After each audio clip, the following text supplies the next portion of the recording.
Hi, everybody. My name is Leland Masek. And my name is Beer, and we are very excited for our presentation today.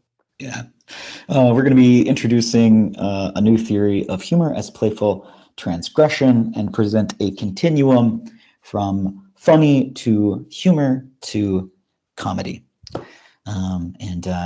Just as a starting point note, often when we're using this language, we are using it in a kind of layman's terms way rather than like a very specific theoretical paradigm of a lot of these complicated words, and we'll explain why we're doing that. But my name is Leland Masek. I am a PhD researcher at Tampere University in Finland.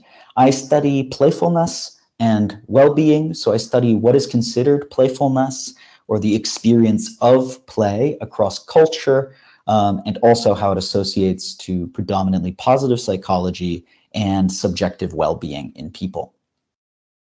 Yeah, and I'm Pieterjan Prakken. I'm studying humor and play and political discourse. I'm very interested in the ethics of political humor, and case studies are primarily based on US or Dutch politics. And I'm also very interested in the interdisciplinary connection between the terms of humor and playfulness. So yeah. Cool. So this is a new theoretical framework, and this is an attempt to come up with a more strong, coherent theory building upon a previous bottom-up observation based upon interviews on highly playful experiences. So I conducted interviews. I gathered 125 experiences from 86 people from 40 different countries about one of their most playful experiences, right? And one of the themes that emerged when people were just prompted for any type of playful experience was an experience that was later labeled transgressive play, or occasionally free play, but freedom from a rule, where they were breaking a rule, and that was in essence why the situation was playful. Now we can talk about these interviews and everything, at some other time, but I've already published on this a little bit and we'll get into that. But an example of this theme that is very interesting was one person was, with their friends at a party on the beach, drinking, singing loudly, and when asked why was this such a playful experience, they said the atmosphere that you can behave like you want. There's nobody judging you about what you do. If you sing very, very badly, or if you behave like nonsense, and stuff like this.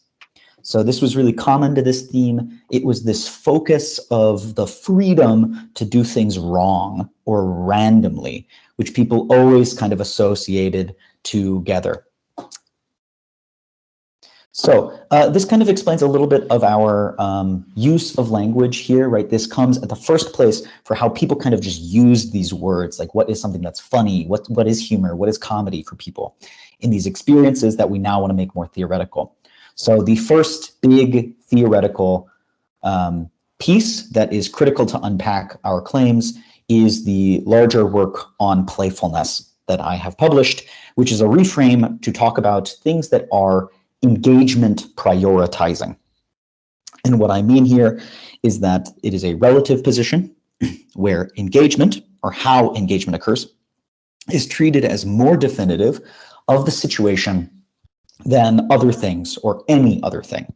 So this more than position could be clear because engagement is very high, or it could be because other explanations are explicitly removed. So this is based upon people's definitions of playfulness across culture, and they had three things that they presented as like analogs for engagement. One was active behavior or doing things. One was emotional reinforcement, liking things, having an experience one wants to have. Third was social sharing or connecting this experience to other people having it. And then the other one was non-seriousness. And non-seriousness is very important for the later theory as well. And it refers to pretty much any and all tools that are used to reduce other non-engagement priorities, whether physically in the world, materially, or in our subjective approach to a situation. Yeah, so we try to take this engagement theory that Leland has built and put it in work with humor. And we argue that this, what the result of this is the playful transgression theory. And this consists of two interrelated claims. The first one talks about the formal criteria, and it's the following: is that humor is experienced by a person if and only if said person prioritizes engagement with an unconventional component of an experienced situation. And the second claim is that we also saw that within these experienced manifestations of humor with a capital or playful transgression, funny, humor, and comedy lie on a continuum from unserious to anti-serious playful transgression. So now we can also see what we mean with this, right? With this continuum. So as Leland has said before, we're using these concepts of funny, humor, and comedy as more as layman's terms, and we don't necessarily say that everything should call funny in our ways of describing it funny. And maybe you can also help with finding better terms or concepts of describing this categorical continuum we are putting forward. And this continuum walks from engagement prioritizing as something transgressive and on the one end of the spectrum to the entire other extreme of the spectrum. That's the comedy part. And we argue that comedy is more dealing with anti-seriousness engagement, while humor describes more the unserious engagement. And practically, and we will also show some examples of this, this means that with comedy, it's so clear that person is anti-serious, or we think that it's very clear that this person or situation is anti-serious, because the rules to engagement is so inherently wrong on this continuum that it should be that it's logically it is comedy, right? And with humor, it is kind of a different thing. It is more a bit ambiguous in that sense. And yeah, so we can also argue and show that this is very connected to past theories of comedy and humor, where this always implicates the sense of normal versus the abnormal, incongruous situation that creates humor. We have the situation of a normal response, and we have the situation of a humorous response or an abnormal response. This concept of like the controlled or comprehensible incongruity or script opposition. And we argue that funniness of humor and lies in the situation where engagement matters more than the normal response. So we also show some examples later on. And we will also argue that this solves some stuff in current humor theory. And please, next slide. Yeah. And first of all, we already explained this a bit, right? So there's a kind of a language problem in humor studies because this Anglophone discipline is very based on the concept, the term humor. And humor seems to mean everything: comedy, funny, laughter, mirth, comic amusement. And maybe it's too much. And with our theory, we try to categorize it a bit, right? So we say like, well,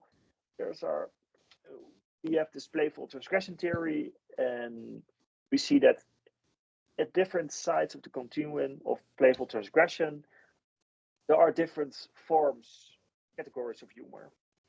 And this also has a great solution to the lack of playfulness in research around humor. And even if play is mentioned quite a lot, incongruity theories that argue, well, or in cognitive shift theories, they all argue, well, yeah, when we comprehend humor, when we experience humor, we are kind of in a playful mode. But they never really explain what it really means, right? And we put forward this solution for this. We say, well, playfulness, we see it as prioritizing engagement. And additionally, we also add something great to the benign violation theory. We remove this concept of benignness because we argue, well, transgressiveness, playfulness can also be very not benign, can be kind of dangerous, and yeah, it doesn't really explain everything. And we also experience benign violations all the time, right? When co-worker is being a bit passive aggressive, or I don't know, and you're not really threatened by it. It's benign, but maybe you don't find it funny. So it's not a necessary nor sufficient condition of humor all the time. And we put forward the idea of playfulness and transgression in this theory. And the last thing I will say is that this idea of the paradox that we try to solve, that Leland will also cover that later on. This is very related and maybe even interchangeable with the concept of incongruity. So we try to add to these theories too by bringing the realm of playfulness to humor studies. So yeah. Cool. All right, so let's kind of walk through why we are framing something about a continuum and how we feel like it captures this theory of humor. So at the core of it, we're making three rather essential claims, right? One is that you have the engagement priority playful content, right? Two is that there is this transgression, and transgression I think is very common in humor theory in general, right? The oddity or the rule breaking. And third is how or anti-seriousness helps clarify a engagement prioritizing transgression. So what do we mean by serious, right? We can use a different metaphor to understand this clearly, right? If we talk about imagination play, right? We have a serious view of what is reality when we see a stick, right? And then if we see a child grabbing a stick and then playing with it as if it's a sword, we could think the child is just like very uninformed, right? And they don't understand what a stick is and what a sword is. But in reality, they're not stupid like that. We understand that they are not treating the stick seriously, right? They have one map of reality, but instead they're being engaged with this fictional reality, right? With this sword style interaction, right? And so we see the same thing emerge in transgression or humor, right? Where you are following rules that are the wrong rule, right? And it clarifies what you're doing as being about engagement. So if we see the image to the right is a clip from a comedy show named Schitt's Creek. And the big joke of much of the show is that they are very formerly rich people who lost all their money. And so now they're in this motel. And they are often dressed in incredibly inappropriate clothes, right? And you can see that Moira in the middle, right, is dressed really fancy clothes. And they do this all the time, but they're in a very poor motel background that is not the right normal for them to be following, right? So that's what we mean with this anti-serious component, is that you have an alternative rule set which is replacing the normal rules, which either means, you know, the show writers have no idea what's happening, or it is very clearly humor. This kind of humorous rule replacement is then even clearer and louder when you get beyond one type of rule set to what would apparently be like the opposite kind of rules one would want to follow. And that is where we're labeling comedy. So for example, Cards Against Humanity labels itself and its advertising is a party game for horrible people. Right? Now, why would this game label itself as for horrible people? You know, obviously most people do not want to be horrible. So either it's targeting people who have no idea how social norms and rules work, or what they're doing is they're signaling that the rules they follow are so deeply wrong that it's clearly about being engaged, and they're not trying to follow the rules at all, right? And that becomes comedy, right? Now, this kind of taps into what is known in some playfulness theory as the keying of playfulness, right? We can think about this situation of the comedy, right, of Cards Against Humanity comedy, as it's like a paradox, right? We have a paradoxical rule set where somebody clearly knows this is not the right rules to follow, but they're following them persistently. And playfulness or engagement prioritizing is the key, right? And this comes from Goffman, but where if you understand they're being playful, it unlocks right? And you understand the paradox is solved, right? Now, engagement prioritizing or playfulness has some really helpful parts for labeling stuff as humor and comedy, especially when we talk about situations that are also, replacing rules with alternative rule sets, right? Transgressing rules in a seemingly incongruent way, for example, but are not engagement prioritizing with political action.